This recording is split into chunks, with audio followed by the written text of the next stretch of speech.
Fala galerinha do xadrez, tudo beleza? Faustino Ouro, mestre internacional, 10 anos de idade, aprendeu a jogar xadrez na pandemia aos 6 anos de idade e durante 4 anos ele é um exemplo de consistência, disciplina e também talento, né? É muito talento esse garoto, algo nunca antes visto na história do xadrez, com certeza, né? Várias coisas contribuem para isso, a gente vai falar um pouquinho sobre isso e mostrar essa partida espetacular que eu estava assistindo ao vivo ontem.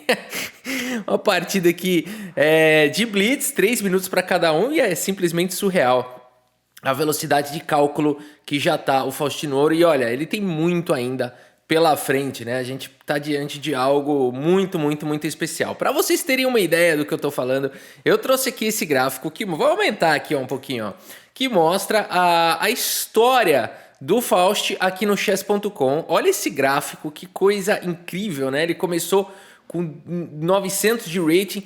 Eu já fiz vídeo dele aqui das primeiras partidas do canal, ele tomando checkmate em 3 lances, assim. Ele cai para 200 de rating nos primeiros dias, e o pai dele na pandemia aqui fala para ele, ó, filhão, ele viu que era bom, era uma atividade para o filho dele, quem viveu a pandemia sabe, né? Enfim, acho que todo mundo que está assistindo aqui o canal viveu a pandemia, sabe o que foi, né? Então, ainda mais quem tinha filho, tinha que dar alguma coisa para a criança fazer. Xadrez bombou, né? Na pandemia, todo mundo descobriu uma excelente atividade, e não foi diferente para Faust. E o pai dele falou, a cada 100 pontos de rating que você ganhar, eu vou te dar um presente. O menino falou, oba, que legal.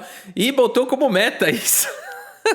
E eu acho que o pai dele nunca mais parou de dar presente, porque foi 200, 300, 400, 500. Foi um crescimento tão rápido, tão rápido. E é claro, no xadrez você chega em 2000 e pouco, fica um pouco mais difícil de subir, mas pro Faust, cara, essa barreira durou pouco tempo, ele volta a crescer novamente e não para mais. Ele está no seu auge, está chegando em quase 3.100 de rating, ele não para de crescer. Quando a gente olha aqui, ó, a estatística geral dele, uma coisa maravilhosa que a gente olha é esse número aqui, 10.642 partidas em 4 anos. Eu te pergunto, era possível Paul Morphy, em 1800 e pouco, jogar 10 mil partidas dos 6 aos 10 anos de idade? Impossível, impossível, né? O pai dele jogava, o tio dele jogava, mas não podem, as pessoas não podem jogar tanto assim, os familiares, os amigos. Era possível na época de Garry Kasparov jogar 10 mil partidas em 4 anos? Era simplesmente impossível. Então vivemos numa fase, isso não justifica, o moleque continua sendo um talento. Mas vocês entenderam? Você pega um talento do tipo Kasparov, do tipo Paul Morphy, do tipo Bobby Fischer, pega aquele talento, põe ele numa geração onde ele pode jogar o quanto ele quiser online contra os melhores jogadores do mundo, contra os grandes mestres do mundo. Porque o Paul Morphy, se quisesse jogar contra os melhores do mundo, o que ele ia ter que fazer? Pegar uma carroça, sei lá, viajar vários dias, várias noites, né, para encontrar ir lá, para andar lá pela Europa, lá viajar, sei lá como é que fazia para encontrar os melhores do mundo, que ninguém sabia direito quem eram também, né?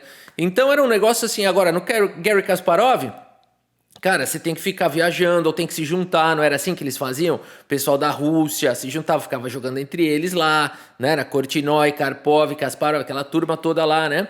Mikhail Tal e tal, e ficava lá jogando, mas não conseguia jogar essa quantidade de partida. Agora você pega um talento do tipo Garry Kasparov, do tipo Bobby Fischer, começando cedo, aos 6 anos de idade, com internet, com a possibilidade de jogar 10.600 partidas em 4 anos, né? É algo que realmente o machine learning ali do cérebro, né? Ele acelera. O que levaria antigamente muitos anos para acontecer, agora pode acontecer numa velocidade muito mais alta, e a gente não sabe onde isso vai parar, só a história vai dizer, né? E então é muito legal olhar esses números, e aqui quando a gente olha só os últimos 7 dias aqui do Faust, realmente ele tá numa fase especial, ó. Ele ganhou 88 pontos de rating. Cara, quando você tá numa faixa de 3 mil para 3 mil, ganhar 100 pontos de rating quase, é muito impossível. Tem gente que tá a vida inteira tentando isso. Tem gente que, enfim, poucas pessoas no mundo já chegaram nesse rating, tanto que ele é o número 30 atual do mundo. Aqui no chess.com, o Faust, então quem tá à frente dele? Magnus Carlsen, o Hans Niemann, a Alireza Firuja, né? Essa turma toda aí. E ele é o número 30, portanto, aqui do mundo. Em Blitz, cara, que é partida rapidinho e tudo mais. É um negócio sensacional. Olha essa curva, né? Ele tava, papai... O pai dele falou, ó, se agora cada 100 pontos de rating é um belo de um presente. Ele falou, vambora, né? Vambora aqui, ó. Tá faltando presente aqui, vamos buscar. Cara, surreal. Vamos dar uma olhada aqui na partida do Faust, então. Essa partida maravilhosa aqui que ele jogou. Eu cresci a tela e fez, pronto, já consertamos. Maravilhosa. Prestem atenção no que vai acontecer aqui. É uma beleza ver esse menino jogando, é uma beleza. Cavalo F3 foi jogado aqui pelo Mighty GM Pretender, um jogador muito forte de 2.942 de rating. Cavalo F6, simétrico, G3, D5. E aqui Bispo G2 indo para o fianqueto. Faust segue com o lance C6. Aqui, peraí que eu vou trazer os tempos dessa partida. Acabei de ver que tá sem relógio, segura aí. Pronto, os relógios estão aqui. Seguimos com o Bispo G2 e aqui C6, então o Faust coloca granito na diagonal de casas claras. Seguimos com o Roque, colocando rei em segurança. E o Faust agora quer jogar um lance do tipo E6, por isso ele primeiro passa o bispo para não ficar com o bispo preso. E depois de C4, muito de acordo com essa estrutura índia, né, de fianqueto, bispo na longa diagonal, aqui o Mighty GM Pretender oferece este peão, né? Vale dizer que o ritmo de jogo é 3 minutos sem acréscimo, tá? Por lance, é o tempo que você tem para jogar. Faust segue com E6, então ele passou o bispo, jogou E6, agora vai tirar outro bispo, D3 foi jogado. Temos H6, dando a casa de H7 para o bispo, caso ele precise. Dama B3 imediatamente ataca o ponto enfraquecido aqui em B7, dama C8 faz a proteção, e aqui cavalo C3 foi jogado seguindo com o desenvolvimento, cavalo de bem D7. Faust gastou 7 segundos para fazer uma abertura perfeita aqui em 8 lances, né? Eu acho que a questão de abertura para ele, assim, ele já domina de uma maneira absurda, né? Ele já entendeu o que tem que jogar na abertura, já entendeu todos os princípios, já conhece as variantes em profundidade. C por D5 foi jogado E por D5 e aqui E4, atacando o centro. Temos trocas, peão toma, e o bispo vem para E6, atacando a dama, ganhando um tempo. E depois de dama C2, bispo C5, o rei quer ficar em segurança, quer fazer o roque, e o bispo vem para uma boa diagonal. Notem que não tem nenhuma peça solta. O cavalo está protegendo o bispo, está tudo protegido, nada está desprotegido. Tem um peão aqui em G7, mas garantimos que não é um problema por enquanto. Cavalo A4 foi jogado e agora o bispo está atacado 2 vezes e por isso o Faust segue imediatamente com o lance bispo E7. Ele fala, não tem problema eu guardar o meu bispo aqui um pouquinho, o seu cavalo está no canto. E cavalo D4 segue na partida. Bispo atacado, Faust segue com o lance cavalo B6 e agora conecta aqui a dama com o bispo e seguimos com o lance cavalo C5, trazendo mais um ataque aí para cima do bispo. E o Faust segue com o arriscadíssimo e único lance da posição, bispo C4, um bispo protegido por um cavalo que pode ser atacado muito em breve, no entanto esse lance vem com um tempo sobre a torre. E aqui então o Mighty GM Pretender vai para o melhor lance da posição, porque esse lance além de tudo corta a conexão da dama com o cavalo, né? Que jogador espetacular que é o Faust. E aqui só tem um lance bom e foi jogado pelo Mighty, que é o lance B4, protegendo aqui o cavalo. E se você capturar o cavalo, o peão ataca, este cavalo, o bispo cai na sequência. Por isso o Faust segue com o lance bispo por torre foi jogado. Bispo por F1 e aqui a gente tem então o Faust coloca finalmente o rei em segurança. Agora, esses caras jogam tão bem que o computador tá dando aqui, ó, tá equilibrado, mesmo com a qualidade a menos. Por quê? As peças das brancas estão avançando muito forte. Cavalo F5 foi jogado. Esse cavalo é poderoso demais. Começa a existir um tema aqui de ataques na ala do rei, começa a existir sacrifício. Por isso a posição é muito perigosa. Faust precisa ser extremamente preciso aqui. Segue com o lance torre 8 fazendo a proteção. E agora bispo B2 foi jogado pelo Mighty Pretender, um lance bastante natural. Também é possível jogar um lance do tipo bispo H3 aqui, né? Começar a ameaçar alguns ataques descobertos. Só que com o bispo fica solto, não é tão natural jogar dessa maneira, mas é o lance da engine. Aqui mais natural é esse. Bispo B2 foi jogado. Dama C7, um lance quase só tem esse aqui para as pretas. Todos os outros começam a ter problemas na posição. Dama C7 foi a leitura aqui do Faust. E5, uma bela de uma pancada. Que partida linda, cara. Isso aqui poderia ser uma partida clássica ali, entre os grandes jogadores da história. E5 foi jogado, o cavalo está atacado e o cavalo de F vem para casa de D5, centraliza bem o cavalo, pressiona o peão de B4. E aqui, pessoal, já é uma confusão lascada, né? Uma confusão danada aqui na posição. Por exemplo, um lance passivo do tipo A3 já não funciona, o bispo volta para F8, defende muito bem a posição e as pretas não tem mais nenhum problema, apesar de que tem um cavalo D6 chegando, é possível jogar o lance A3. Computadores preferem o lance dama D1 com a ideia de entregar mesmo esse peão de B4 e partir para esse contrajogo, né? Tem uma cilada aqui acontecendo. É claro que o Faust não iria capturar esse peão, você pode seguir simplesmente das mais diversas maneiras e o jogo vai embora, mas essa ideia de dama D1 com dama G4 realmente pode trazer problemas aqui para o Faust e trazer compensação pela qualidade a menos, segundo máquinas, uma partida equilibrada bem desafiadora, né? Mas nessa posição, o lance dama D1 não foi encontrado, realmente é um lance difícil, dama E2 com a mesma ideia também poderia ser jogado, ou dama E4, os três lances com a ideia de vir para casa de G4, né? Então seria uma manobra bem interessante, mas a partida seguiu com o lance E6 aqui, também bem criativo, né? Bem forte aqui o lance. Faust só tem um lance bom na posição, somente um, todos os outros são porcaria. E é o lance bispo F6. Será que ele vai encontrar aqui, né? Porque esse lance aqui abriu um ataque aqui em G7, lance esperto, né? E no Blitz, cara, às vezes é muito fácil você, né? Se você se distrair aqui, sei lá, capturar o peão, fazer outra coisa. Não, Faust joga no limite. Olha a cooperação aqui entre as peças, toda a harmonia. A partida segue com esse lance E7 aqui, muito ambicioso. Talvez torre 1 trazendo a outra peça para o jogo também fosse possível. E7 foi jogado, mas só tem uma maneira agora das pretas ficarem bem nessa posição. Que posição difícil, né? Porque você não vai querer capturar aqui, por exemplo, o cavalo por E7. Tá vindo cavalo por H6, né? Golpe tático chegando, G por H6, bispo por F6 e o rei tá desprotegido. É muito desconfortável jogar dessa maneira aqui para as negras. Então E7 de fato é um lance muito interessante, mas só tem uma maneira de jogar contra ele. E aqui realmente me chamou a atenção a hora que o Faust fez esse lance. Eu falei, ué, será que tá certo isso, né? Eu realmente fiquei com dúvida e é o melhor lance segundo as engines. Torre por E7, meus amigos. É inacreditável. Quanto tempo levou o Faust para jogar? 5 segundos. Ele fez o cálculo todo e falou, cara, se eu capturar com o cavalo eu tô lascado, se eu capturar de bispo eu vou ter problema porque cai aqui em G7, tem ataque perigoso. Fez todas as contas em 5 segundos, todas, e falou, o melhor é sacrificar a qualidade.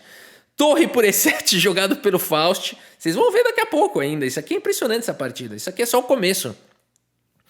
Cavalo por E7 foi jogado e agora dama por E7. Jogado pelo Faust. E aqui, então, protegendo mais uma vez também o bispo. Você fala o seguinte, cara, por que o Faust fez isso, né? Então ele estava ali com alguns peões a mais, então ele decidiu que era possível sacrificar a qualidade e mesmo assim continuar numa posição boa. Ele amenizou o ataque do Mighty Jump Pretender. A partida seguiu com A3, agora protegendo aqui o peão. Talvez torre D1, enfim, o computador já dá que a posição tá boa para as negras. A3 foi jogado. Faust segue com o lance torrinha 8, dominando completamente, trazendo a peça que não estava jogando, né? É aquela história lá de perguntar para as peças, e aí, qual de vocês tá triste aí? Qual de vocês está, né? Qual tá mais triste de todas? Eu, né? Eu ainda não joguei, pelo amor de Deus, tá bom, vem você para cá, né? A partida segue com torre D1. Temos agora aqui essa manobra de cavalo aqui. Cavalo C8 não é um lance fácil de achar. A gente lembra do Ivanchuk, né? The most difficult, according to my experience in chess, the most difficult move is knight back. Ele fala isso numa entrevista que, de acordo com a experiência dele, o quase campeão do mundo, várias vezes campeão do mundo de Blitz, né? O Ivanchuk, Vassily Ivanchuk, ucraniano, ele fala que é muito difícil de encontrar esses lances de volta de cavalo, né? Vamos ver qual que é a ideia do Faust com esse lance cavalo C8. Bispo C1 foi jogado, mantendo o bispo no jogo. Faust segue trazendo, manobrando aqui o cavalo. O cavalo está mais ativo do que estava antes. E agora bispo D2 tenta controlar saltos do cavalo. E esse cavalo agora vem para a casa de B5 com um tempo sobre o peão. E a ideia é que se o peão avançar aqui, o cavalo vai ficar centralizado aqui na casa de D4, de olho na casa de F3. E já fica difícil de segurar essa posição. Você pode expulsar o cavalo e por aí vai. As pretas têm um bom jogo. Por isso o torre 1 foi jogado atacando a dama do Faust. Aqui é muito tentador, você que está jogando Blitz com um minutinho no relógio, você fala, quer saber? Eu vou colocar a pressão, depois eu vou tentar trazer o cavalo, vou tentar fazer alguma coisa. Não é bom, mas que é tentador é. né, fazer um sacrifício desse. Então aqui mostra que o Faust ele não está preocupado em fogos de artifício, ele não está preocupado em ganhar bonito. Ele segue aqui simplesmente com um lance sólido aqui na posição, dama D8. Simplesmente coloca a dama em segurança, todos os lances perfeitos, é inacreditável. Seguimos com torre toma, dama toma e agora cavalo por B7. E esse Mighty GM Pretender joga demais, né? Ele tá conseguindo agora aqui recuperar, né? Recuperou a questão material, igualou a questão material. E o jogo segue com igualdade, os caras têm 1 minuto agora no relógio. Faust segue com o lance cavalo D4, a dama tá atacada. E a dama vem para D3 e o Faust queria muito vir para casa de F3, mas não dá. E sinceramente, quando eu vi essa posição, eu já não estava mais certo se o Faust estava bem aqui na partida. Ele segue com o lance dama em E6, leva um cavalo C5, a dama tá atacada, a dama vem para casa de G4 e aqui cavalo E4 atacando o bispo. Cara, a posição é muito perigosa. Faust segue com o lance bispo em E5, que ideia é essa? Ele tem que manter a defesa aqui do cavalo, né? Então, a posição ela realmente exige alguns cuidados. É claro que a dama vai estar protegendo ainda o cavalo, mas a dama não vai estar aqui para sempre, então um H3 pode estar chegando. A posição é bem delicada. Só tem um lance bom na posição. Cavalo F3 não vai funcionar. Cavalo F3 por D2 até pode, mas não é um lance ambicioso. Cara, bispo E5 é um lance tão difícil de achar, cara. Tão difícil, ele encontrou em 4 segundos aqui. É um lance extremamente profundo, porque agora você leva um F4... E parece que você vai perder aqui a partida, porque o bispo está atacado, o F4 cortou a conexão da dama com o cavalo para sempre. Se você voltar o bispo para F6, cavalo por F6 vai ser jogado e cai o cavalo aqui em D4. Então, cara, esse lance bispo E5 é surreal, porque o Faust sabia que ia vir F4, mas agora ele encaixa uma combinação que é o suprassumo aqui da partida. Cavalo em F3 com cheque. E agora, o melhor, segundo máquinas, é rei H1, mas você não vai jogar rei H1 nessa posição. Você vai jogar rei G2 e você fala o seguinte, aqui o jogador de brancas pensa o seguinte, aqui ele pensa, ganhei do moleque. Porque o cavalo tá atacado 2 vezes, o bispo tá atacado e não tem mais o que fazer. Você vai querer salvar o bispo, tá vindo o cavalo toma, né, qualquer coisa aqui. E aí pronto, caiu essa peça aqui. Tem até lance melhor, mas esse aqui já é suficiente para ganhar, né? Então o rei G2, parece que aqui no momento o jogador de brancas fala, oba, ganhei do menino, né? Mas eis que então Faust Ouro pensa por alguns segundos e segue com o melhor lance da posição. Cavalo por F4 com cheque. Rafa, não faz sentido esse lance, porque bispo toma, tudo bem, o peão tá cravado, mas tá caindo em F3 e as brancas vão ficar melhores. Uma peça a mais aqui, as brancas vão ganhar. Qual que é a ideia de cavalo por F4, que foi o lance jogado na partida? Rapidamente, a ideia é que agora esse lance é um duplo. Força o lance bispo por F4, mas agora... Cavalo E1, aqui um duplo. Cara, que sequência fantástica. Como ele vê essas coisas com velocidade. Esse lance dá um duplo. O Mighty Pretender ainda joga qualquer lance. Mas depois de cavalo por D3, esse lance ainda vem com cheque. Cara, um negócio inacreditável. E por isso, nessa posição, Mighty GM Pretender, que acabou de perder a dama, abandona aqui a partida. Abandonou porque não dá mais. Assim joga Faust Ouro, de 10 anos de idade, que aprendeu na pandemia e não para de crescer, né? Será que ele vai chegar em 2100 de rating? Ele tá nesse caminho, hein? Vamos dar uma olhada aqui no relatório do chess.com, ver aqui a precisão do Faust, 92.1. Cara, a partida foi bonita demais. Esse Mighty GM Pretender joga muito, eu não sei quem é esse cara, mas ele joga demais. Ele fez aqui uma precisão muito alta. A gente vê que a partida foi dura, foi difícil. As brancas tiveram seus chances, fizeram um lance brilhante. Aquele B4, né, foi completamente brilhante aqui, ó. Era o único lance da posição, sacrificando a qualidade para ganhar bastante atividade e tudo mais. E, no entanto, o Faust Ouro também teve o seu lance brilhante aqui, ó. Vamos lá ver qual que foi o lance brilhante do Faust, que foi aqui, portanto, o lance torre por E7, né? Devolvendo a qualidade, amenizando. Cara, é uma maturidade, assim, essa história de devolver a qualidade para poder, né, continuar com uma pequena vantagem e tudo mais. Não ter apego material, não ter ilusões, né? Isso é uma coisa que se ganha com muitos anos de experiência. O Faust já tem isso numa idade muito nova. É surreal. Meus amigos, é isso e quero aqui finalizar o vídeo agradecendo a cada um de vocês aí que está apoiando o canal nesse Vale das Sombras, nessa época do Vale das Sombras aqui, esse período sem monetização do canal que vai até o dia 19 de julho, né, Rafa? Tem data? Tem, é castigo, é tipo castigo, né? Eu fiz um erro no YouTube, eu vinculei o meu canal a uma conta nova do AdSense, que eu criei uma conta nova já que eu mudei de endereço, eu não conseguia alterar os meus dados, e aí a conta nova do AdSense não foi aprovada, porque não pode ter duas contas no mesmo nome, e eu não sabia disso. Eu falei, tá bom, vou voltar para a conta antiga, vou vincular o YouTube à conta antiga. O YouTube falou, não, você está de castigo. Eu falei, como assim? Né? Eles não falaram dessa forma, lógico, mas segundo as políticas do AdSense, você só pode vincular o seu canal a uma conta do AdSense a cada 32 dias. Você não pode ficar mudando toda hora, e eu não sabia. E por não saber disso, eu fui penalizado. Né? Você não sabia disso, foi um erro grave. Vai ficar um mês sem salário. Né? Basicamente é isso. Então eu quero agradecer a cada um de vocês que está aqui apoiando o canal.